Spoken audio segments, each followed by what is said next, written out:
bien salut tout le monde, c'est Deltox ou Lucas dans la vraie vie et bienvenue dans cette nouvelle vidéo. Durant cette vidéo, je vais réaliser un oral au cours duquel je vais faire le bilan de mon travail personnel que j'ai réalisé en projet, donc de sciences de l'ingénieur, durant tout le long de cette année. Je fais cette vidéo tout simplement car d'une part, mes professeurs de sciences de l'ingénieur me l'ont demandé, et d'autre part car en fait j'ai remarqué que sur le YouTube français, personne ne parlait un petit peu de ce qu'on fait réellement en projet donc de SI. Après, je ne sais pas si le projet existe toujours en sciences de l'ingénieur avec les nouvelles réformes du baccalauréat mises en vigueur. Donc du coup, sans plus entendre, on est parti. L'objectif de notre projet, c'est un petit peu de rendre automatique une piscine. On cherchait à savoir comment automatiser la gestion d'une piscine pour qu'elle soit totalement entretenue en l'absence des propriétaires ou des utilisateurs. Cela va donc passer par la mise en place d'une régulation du pH ainsi que de la régulation du chlore, mais dans ma partie, moi, je vais un petit peu gérer le store. Le store va tout simplement empêcher que des branches, que des feuilles, etc. rentrent dans la piscine lorsque les propriétaires ne sont pas là. La problématique de notre projet était donc comment maintenir la qualité de l'eau de la piscine de façon autonome et en assurer la sécurité. Donc, pour comprendre l'expression du besoin, on a réalisé une bête à cornes. Donc, notre projet va rendre service tout simplement aux propriétaires et aux utilisateurs de la piscine. Il va agir donc sur la piscine et son eau, et la qualité de son eau, dans le but donc de garantir les propriétés physico-chimiques de l'eau de la piscine et en assurer donc sa sécurité. Et dont l'objet, c'est tout simplement une piscine automatisée.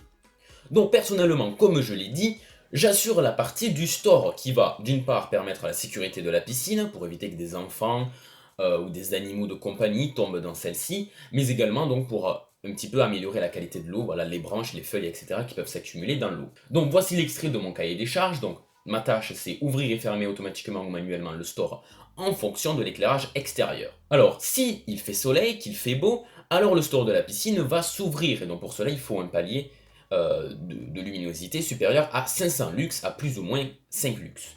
Et au contraire, s'il fait grisâtre, ou s'il pleut, ou s'il fait nuit bien évidemment, lorsque donc la luminosité sera inférieure à 500 lux, alors ce sera donc le seuil d'éclairage nécessaire à la fermeture du store. Au niveau du cahier des charges, j'ai également choisi d'avoir pour contrainte donc la fermeture ou l'ouverture du store en un temps maximal de 20 secondes, pareil à plus ou moins 3 secondes. Et pour éviter que tout au long de la journée, le store ne fasse que se fermer et s'ouvrir, j'ai mis un délai de 20 minutes entre donc les différentes opérations. Et également pour que l'utilisateur de la piscine soit toujours le maître un petit peu, eh bien, il faut que je mette en place un mode manuel qui prendra donc le dessus sur le mode automatique. On retrouve donc juste ici le SADT. Donc en matière d'œuvre ou en matière rentrante, on retrouve donc le store en position initiale, donc il peut être ouvert ou fermé. Notre objectif donc c'est de positionner le store et donc en sortie on veut un store en position finale. Donc s'il était ouvert qu'il soit fermé, s'il était fermé qu'il soit ouvert. Donc bien évidemment l'objet c'est le store et de la piscine tout simplement. Le store va être soumis à deux contraintes, à deux types d'utilisation, donc le mode automatique et le mode manuel. Donc le mode automatique qui va passer par un capteur de luminosité et le mode manuel qui va donc passer directement par des boutons. Et bien évidemment le tout est alimenté via de l'énergie électrique. Donc pour mettre en œuvre le fonctionnement du store, j'ai dû choisir diverses solutions techniques. Tout d'abord, on a donc un capteur de luminosité, donc qui est un capteur de luminosité Grove, qui a besoin donc pour être alimenté d'une tension comprise entre 3,3 et 5 volts, et d'une intensité comprise entre 0,5 et 3 mA. Et ce capteur a également la capacité d'enregistrer, donc de mesurer plutôt, une plage de lumière, de luminosité entre 0 et 1050 lux. Donc dans la réalité 0 et 1050 lux ça serait insuffisant, mais étant donné que nous durant le projet nous avons fait surtout des expérimentations en intérieur, dans une salle de cours précisément, et bien là le capteur de luminosité nous suffisait amplement. Donc le capteur de luminosité ainsi que les boutons que j'ai pas mentionné dans ces solutions techniques car ce sont des boutons simples Grove, je les mets très précisément sur une carte Arduino, donc c'est la méga de chez Arduino, ainsi qu'un shield, et tout ça, ça demande 5 volts de tension pour être alimenté. La méga est une carte Arduino bien plus grosse que les cartes Arduino traditionnelles, et elle va nous permettre à ce que tous les membres du groupe donc de la piscine automatique puissent se brancher tous leurs mécanismes qu'ils auront besoin sur une seule carte Arduino. Et donc ensuite, pour mettre en œuvre le store, il nous a fallu le relais et donc bien évidemment le store qui va comprendre les moteurs. Donc le store se branche directement en 230 volts, il requiert également 0,6 ampères et il est alimenté grâce à deux moteurs à courant alternatif motophase. Un moteur qui va permettre le mouvement de fermeture du store et l'autre d'ouverture du store. Ensuite de ça, j'ai eu l'idée au début du projet de créer un document collaboratif sur le Google Drive pour que chacun puisse mettre quelle borne et combien de bornes Arduino il a besoin. Donc c'est pour ça que j'ai classé les bornes D, donc les bornes numériques, enfin en entrée numérique, les bornes A, analogiques, les bornes D, donc celles qui sont situées au milieu de la carte Arduino, et enfin les bornes I2C. Donc comme ça, chacun des membres du groupe a pu marquer combien et quelle borne Arduino il aurait besoin, et ça permet également que lorsqu'on va tout mettre, tout rassembler sur la méga, il n'y ait pas deux programmes qui fonctionnent avec deux mêmes bornes Arduino. Car sinon à ce moment-là, l'un des deux programmes ne marchera pas. Donc le tableau était très utile pour se concerter, et surtout donc pour éviter qu'on se retrouve sur la même borne Arduino, sur les mêmes broches Arduino. Étant donné que j'étais quand même assez novice dans la programmation, avant de directement passer donc sur de la simulation, j'ai décidé de programmer ligne par ligne mon programme et de le tester directement au fur et à mesure avec du matériel concret. Donc pour cela, il y a une petite vidéo où l'on voit donc une petite carte Arduino, c'est pas la méga. Dessus on a relié le capteur de luminosité, les deux boutons et deux LED, une LED verte et une LED rouge. La LED verte signifie l'ouverture du store, la LED rouge la fermeture. Et donc là du coup on va voir un petit peu comment mon programme marchait, étant donné que lorsque je baisse la luminosité, le store se ferme, la LED rouge s'allume. Lorsque la luminosité est bonne, on voit bien que c'est la LED verte qui s'allume. Et donc là pareil, le mode manuel, lorsque j'appuie sur le bouton nécessaire à la fermeture, la lumière rouge s'allume. Et là je teste l'ouverture du store, la lumière verte s'allume. Donc là tout marchait bien, c'était parfait. On pouvait passer donc à la phase de simulation. Pour la phase de simulation, je suis allé donc sur Proteus. Malheureusement j'ai récupéré les fichiers, mais avec le confinement etc, j'ai dû travailler à la maison, et je ne sais pas pourquoi, Proteus me disait qu'il me manquait des bibliothèques, des sources, etc. Bon, du coup, je me suis dit, c'est pas grave, je vais refaire un document directement sur l'outil de Google Drive. Donc dessus, sur mon Proteus, j'avais donc mis mes composants, donc l'Arduino Mega, le moteur, le capteur de luminosité, et les trois boutons, donc l'ouverture, la fermeture, mais également le bouton de fin de course, qui va permettre que lorsqu'il se ferme, le capteur de fin de course est détecté, alors le store tout simplement s'arrête, pour éviter qu'il aille trop loin ou qu'il dérègle les autres fonctionnements de la piscine. Donc pour le câblage, rien de compliqué, KF donc est le moteur de fermeture sur des 12, KO sur des 10, pareil pour les boutons, et le capteur de luminosité sur une entrée analogique à 0. Le capteur de luminosité avait également une possibilité d'augmenter les lux et de les diminuer pour ensuite faire la simulation. Donc la simulation, qu'est-ce que j'ai fait pour qu'elle marche? J'ai fait le programme, et donc voici le programme. Donc il se décompose en trois parties: l'initialisation, le void setup et le void loop. Dans l'initialisation, c'est là où on va voir surtout dans les define. Les define, ça permet au programme de savoir où se trouve le matériel pour qu'il puisse par la suite suivre les indications qu'on lui donnera au cours du programme. Donc par exemple, on prend define le bouton fermeture, hashtag define bouton fermeture 8, ça veut dire on dit au programme que le bouton fermeture correspond à l'entrée Arduino, donc à la borne numérique 8. Et donc j'ai suivi ce même mécanisme pour les entrées analogiques pour le capteur, ainsi que pour le moteur. Et ensuite de ça, la nouvelle étape, c'est int nvCapteur. C'est une commande qui permet de créer une variable, c'est donc celle de la luminosité, de la valeur numérique de la luminosité qu'acquiert le capteur. On passe donc ensuite au void setup. Tout d'abord au void setup, la première ligne du programme, c'est la serial begin 9600. La commande serial begin permet de fixer le débit en caractères de la communication entre la carte Arduino et le programme. Donc ça s'exprime en baux, et dans le cas d'une utilisation d'une carte Arduino et du langage Arduino, le serial begin et cette communication doit être fixé à 9600 baux. Ensuite de ça, il y a les divers pin modes pour tout d'abord les boutons, de même également pour le moteur. Donc avec les pin modes, on configure le comportement de la broche, donc soit on décide de le mettre en entrée, soit en sortie. Donc par exemple, les boutons sont en entrée, input, et les moteurs sont en sortie, output. Enfin, à la fin du void setup, on retrouve les digital write pour KO, donc le moteur d'ouverture, et KF pour le moteur de fermeture.